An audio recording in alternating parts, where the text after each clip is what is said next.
Without courage, leadership becomes image management. Without courage, leadership becomes maintenance. Without courage, leadership becomes the art of keeping everyone comfortable while the cracks quietly spread. Now, let me bring this closer to home. This definition means that leadership is not reserved for titles. It is not waiting at the top of the organizational chart. It is available right where you are. The analyst who spots a pattern early and names it is leading. The branch employee who chooses dignity under pressure is leading. The risk professional who refuses to soften a serious concern is leading. The manager who addresses behavior before it poisons a team is leading. The technology team member who insists on resilience and not only speed is leading. The person who asks the question nobody wants to ask, but everybody needs to ask, is leading. Leadership is not something you wait to be given. Leadership is something you practice.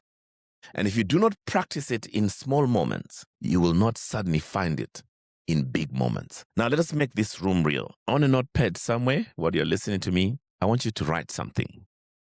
One word. When you hear the word leadership, what comes to mind? Take your time. One word is enough. Okay. Now I want to think about the word courage. When you hear the word courage, what comes to mind? Now I'm going to challenge you to actually write this down, because this is what you're going to discover. And I've done this several times to know that this works. Notice what this reveals. The leadership words, if you look at the words that you use to define leadership, the one words that you would, kind of associate with leadership, they usually sound very strong and structured. Words like accountability, erection, responsibility, results, influence, standards, courage. Courage words sound more human. Think for a moment. When you start thinking about courage, what do you think about? Fear, risk, truth, boldness, voice, standing alone. Do you see what happens? We often separate what should never be separated.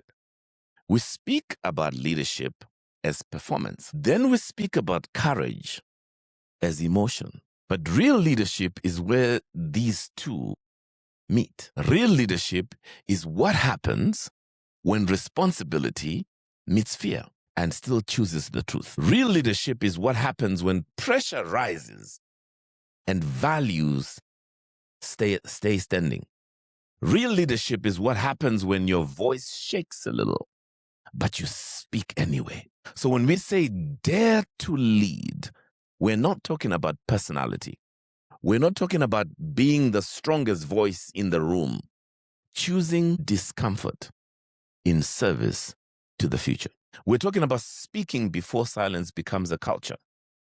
We're talking about correcting behavior before behavior becomes a pattern. We're talking about making small, hard decisions now so you don't have to inherit a larger, painful consequence later. And this is where the room must become uncomfortable in the right way. Because most institutional decline does not begin with scandals. It begins with softness, soft language, soft correction, soft escalation, soft standards, soft accountability, soft avoidance of the sentence that needs to be spoken clearly. Softness is dangerous because it often comes dressed as professionalism. It sounds polite. It sounds reasonable. It sounds mature. It sounds like patience. But many times it is not maturity. It is fear with a tie on. It is avoidance speaking fluent corporate language. And in business, that matters deeply because trust is rarely destroyed in one dramatic moment. Trust leaks. It leaks when customers feel friction that we have normalized. It leaks when people inside the system know something is off, but no one names it clearly. It leaks when targets are met in ways that quietly damage dignity. It leaks when warning signs are discussed but not confronted. It leaks through silence.